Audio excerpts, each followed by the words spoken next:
Hey everyone, my name is Commander Josh Hawkins, and this is an Elite Dangerous update. Frontier Expo is right around the corner, and we're all getting very excited to get an idea of what features Season 3 may have in store for us. Meanwhile, around the galaxy, well, not much has changed. Traders are still trading, explorers are still exploring, and combat pilots are still combating? Aside from what seems to be an abundance of Thargoid USSs in and around the Pleiades sector, and a couple of new CGs, the game as a whole seems to be pretty much the same. In this video, we'll review the recent changes to the Thargoids, we'll check out the community's reaction to these changes, and talk a little bit about what we might see at the upcoming Frontier Expo. And we'll take a look at a recent post from Zac Antonaci regarding Season 3 and Spacelegs. So what exactly has changed? Well, we've had a couple of new weapons introduced to the game to help us combat the Thargoids, only to have them nerfed not even a week later. One look at the Elite Dangerous Reddit forums will tell you that the community is not happy about that one. The change, introduced in the most recent update, reduces the armor-piercing value of the anti-Xeno dumbfire missiles from 0.05 to 0.001. That's over 50 times lower. From what I understand, this was meant to be a nerf that would prevent the new weapons from being too powerful against other players and human ships, but the nerf actually renders them virtually useless against their intended targets, the Thargoids. Complaints coming in from across the galaxy range from saying that Frontier Developments didn't bother to test the change, right up to others saying that they changed the wrong value. But Frontier claims that this is all part of the ever-evolving story about the Thargoids, and Ed Lewis confirmed this by posting that the introduced changes are working as intended, and reflect the fact that the Thargoids have been adapting to our weapons and tactics. This post triggered a series of responses pointing out that if the change was meant to represent the Thargoids adapting, then they should have simply boosted the Thargoids' resistances and not lowered the damage of the missiles. Shortly after, a Galnet article was released titled "Thargoids Adapting Rapidly." Released as a statement from Admiral Aidan Tanner, Aegis's chief military liaison, it confirms that the Thargoids have in fact been adapting to the weapons and tactics developed to combat them. The statement reads, "Preliminary reports indicate that although the AX missiles were inflicting significant damage on the Thargoid ship's heart modules, they are now proving less effective. We believe this is due to the Thargoids developing a resistance to the compound carried by the missiles. I am optimistic, however, that the current Aegis initiative will produce weapons capable of overcoming this resistance. Second, we have been informed that Thargoids are now able to lock onto ships that have deployed countermeasures, although exactly how they're doing this is not yet understood. Previously, Thargoid ships responded to strategic withdrawal by advancing towards the target, even when attacked with missiles. But recent reports indicate that they have started dodging such attacks, particularly when engaged at long range. Finally, the drones deployed by the Thargoid ships have become more accurate, which substantially increases the risk they present to smaller craft. These developments illustrate that we are dealing with a highly intelligent enemy capable of rapidly adapting to our weapons and tactics, and underscore the importance of Aegis's ongoing anti-Thargoid initiative." Despite the official comment from Frontier as well as the in-game post, the complaining continues. But why is a change to a single weapon that was only introduced a week ago such a big deal to the community? Well, players have been waiting a really long time for the Thargoids to be introduced to the game. Season 2 Horizons launched on December 15th, 2015, almost 2 years ago, with the very first alien crash sites first being discovered over a year ago. And although many commanders, myself included, would love to see a way to interact with the Thargoids peacefully, most people just want something new to shoot at.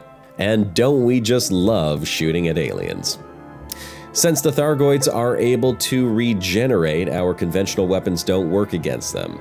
So at the moment, these new AX missiles were the only way for players to take down a Thargoid ship.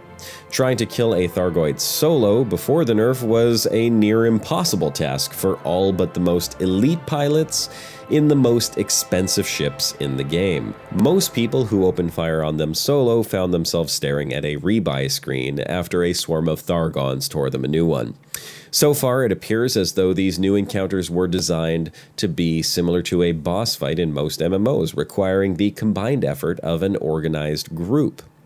But, as Elite Dangerous players tend to do, they quickly found a way to kill the Thargoids with little to no effort, and videos of instant kills have already started popping up on YouTube and Reddit. Now, given the fact that Frontier wanted to keep the Thargoid encounters a complete secret, along with their stated plans to roll out the 2.4 narrative over time, it shouldn't really come as a big surprise that these encounters were not perfect and would require tweaking. I mean, after all, these are the type of things that a beta is used for, and typically these things require a lot of balancing before being rolled out to the masses, which Frontier didn't do aside from their own internal testing.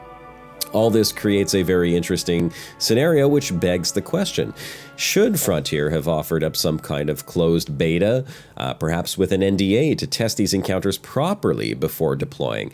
Or was it part of their plan all along to see how players interacted with the Thargoids and then roll out the updates as they saw fit in order to change the narrative? Leave me a comment below telling me what you think. Frontier Expo 2017 is right around the corner, and with it, we are hoping to get some clues as to what we should expect over the next year and Season 3 of Elite Dangerous. Senior Community Manager Ed Lewis will be sitting down to talk with lead designer Sandy Samarco, game designer Lawrence Oldham, as well as art designer Chris Gregory.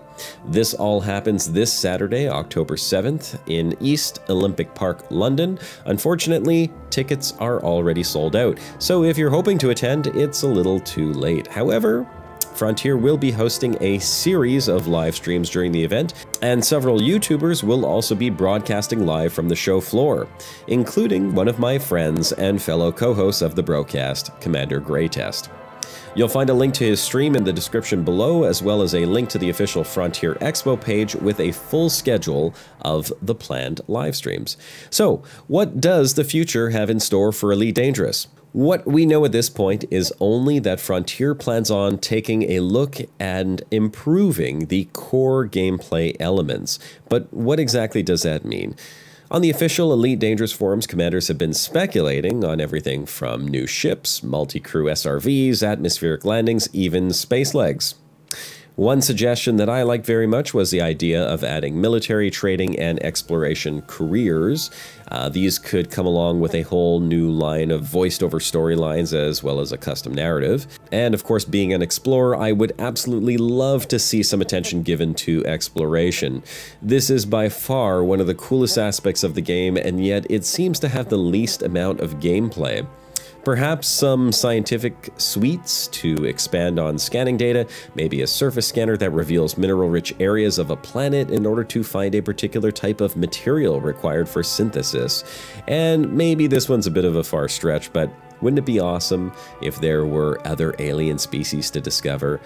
They don't all have to be advanced like the Thargoids, but think about how cool it would be to be the first one to discover even a primitive alien race. While we might not know what's coming in Season 3, we do know what's not coming in Season 3, at least not in the immediate future, and that would be Spacelegs. Zac Antonaci, head of marketing communications for Frontier Developments, took to the official forums just a couple days ago and had this to say. This is an awesome speculation thread, and I'm not going to go into too much detail and discuss what we are going to discuss at FX17, if that makes sense. But I did just want to respond to this one specific speculation. Spacelegs, as the community are dubbing them, is something that David B. and the development team are very excited by, and it's certainly high on the list of features they would like to make. However, as we've mentioned before, Spacelegs is something further down the line. After 2.4, we'll be focusing focusing on the core gameplay experience, so it's not something that we will be announcing at Frontier Expo. I do have to say though, I truly hope that the community are excited by the content being revealed at FX. Only 2 days to go. Sorry folks, I know that we're all really stoked on getting up and out of our seats, but for now, just sit back down. I met Zac during PAX East in Boston earlier this year, and believe me when I tell you that I tried to get this information from him, and this is basically the exact same answer that he gave me. Now, we can speculate, I mean, no harm in that, right? That this is a feature that someone at Frontier is already looking into, and there must be some thought being put into how it will be implemented into the game so that they don't have to go back and reprogram everything from scratch to get it to work later down the road, but it just doesn't seem to be the priority. And to be honest, as much as I would love Spacelegs, I think it's best that the rest of the game works perfectly before it's added. Why? Well, take a look at a game like Hellion, for example. I've done several videos on it, and it's an incredibly cool looking game, but as soon as you have legs or Spacelegs, you'll find yourself spending a lot of time, well, walking around. And people are already complaining about how much time it takes to get anything done in Elite Dangerous now. Imagine what they'd be saying if Spacelegs were introduced. Oh great, another time sink. I'll pass on Spacelegs if it means I get base building first. Leave me a comment with what you think we'll see at Frontier Expo in just a couple of days. Thanks for watching. Special thanks to my Patreon supporters for making this video possible. If you enjoyed this video, please share it. Check out my other videos and subscribe to join the Hawk Flock and get more Elite Dangerous content. This is Commander Josh Hawkins, signing off.